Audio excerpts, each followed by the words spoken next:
Ang pinakaayaw ko kasi is yung ipokrito, di ba? Number one, ipokrito. Number two, yung double standard.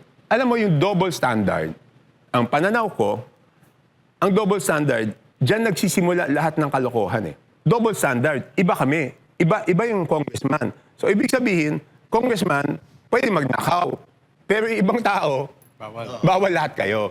Yan yung ayaw ko doon sa double standards eh. Because dapat, lahat tayo, lahat ng tao, bawal. Lahat ng government official. Pero pagka nagkaroon ka ng isip ng double standard, doon mo na iisipin na you are above the law. Yes. And all others are not. Diba? Kaya ayaw ko yung isip na yan. Nabanggit nyo before, di ba, yung first impeachment ni VP Sara, may involvement doon ng parang bigayan. Hindi. Ang nangyari doon is yung mga... Pumirma. Hindi.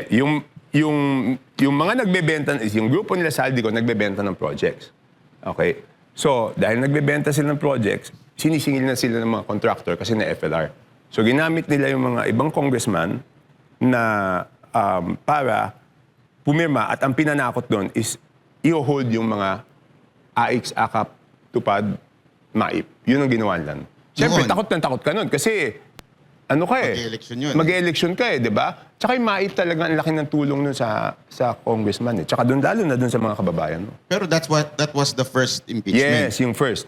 Now, we have the second impeachment. Mainit pa rin ang dugo nila kay VP Sara Duterte. Definitely.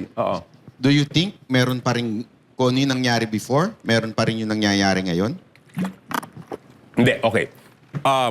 Sinagot ko na yan nung interview eh. Tinanong ako ng isang reporter eh. Kasi hanggang ngayon, lahat ng DPWH projects kasi wala naman insertion eh. Lahat, total. Lahat yan naka-FLR. Sabi nila, hindi ko alam for what reason, may mga haka-haka na baka walang pondo yung gobyerno. So tinanong ako ng isang reporter. Sabi sa akin ng isang reporter, kung yung FLR ba pwedeng gamitin ngayong eleksyon, ngayong impeachment ni VP Sara.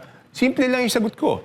Sabi ko, pwedeng gamitin, di ba? Pero kung gagamitin o hindi, malalaman lang natin pagkatapos ng botohan kung yung mga bumoto ay rinilis yung pondo at yung hindi bumoto ay hindi rinilis yung pondo, mako-confirm natin. Pero after the voting pa. Yun, sinabi ko yun. O galit na galit yun. Would you take part in exposing after na magkaroon Definitely. Walang problema. Walang problema. But do you think makakabuo sila ng numero? 106,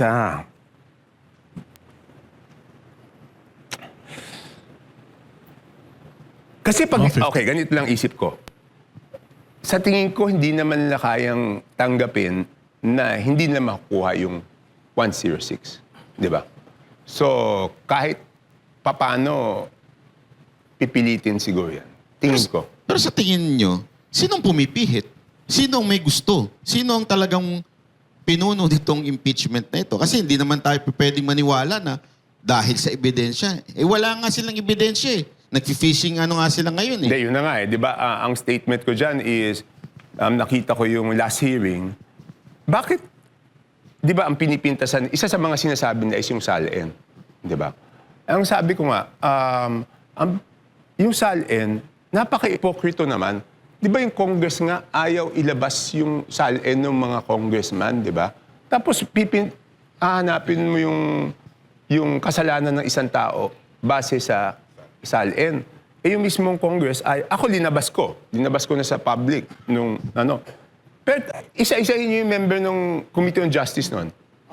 Kung linabas na lang yung SALN nila. Ang tingin ko, kung ikaw ayaw mong ilabas yung SALN mo, wala kang karapatan na manghingi na pintasan yung SALN ng ibang tao. Okay. Ang pinakaayaw ko kasi is yung ipokrito, di ba? Number one, ipokrito. Number two, yung double standard. Alam mo, yung double standard, ang pananaw ko, ang double standard, dyan nagsisimula lahat ng kalokohan eh. Because bakit ko sinasabing dyan nagsisimula lahat ng kalokohan? Di ba kaya nga, nakita ko dyan, tinatanong niyo ako doon sa 8 plate, di ba? Yung 8 plaka. Bakit ba ayaw ko ng 8 plaka? Kasi pag sa maliliit na bagay, iniisip mo, iba ka doon sa ordinaryong mamamayan. Hanggang sa malalaking bagay yan, iisipin mo, iba ka. Yung 8 plate gives you a sense na iba kami. 8 yung plaka. Kaya ako ever since nag-congressman ako 2010, never ko kinuha yung 8 plaka. So, ano ba yan? Sinasabi ko nga, the reason kung bakit tayo umabot na dito sa malaking corruption sa history, ang nasa sentro is yung House of Representatives, is because doon sa isip na double standard. Iba kami. Iba yung congressman. So, ibig sabihin, congressman, pwede magnakaw. Pero yung ibang tao, bawal lahat kayo. Yan yung ayaw ko doon sa double standards eh. Because dapat, lahat tayo, lahat ng tao, bawal. Lahat ng government official. Pero pagka nagkaroon ka ng isip ng double standard, doon mo na iisipin na you are above the law. And all others are not. Di ba? Kaya ayaw ko yung isip na yan.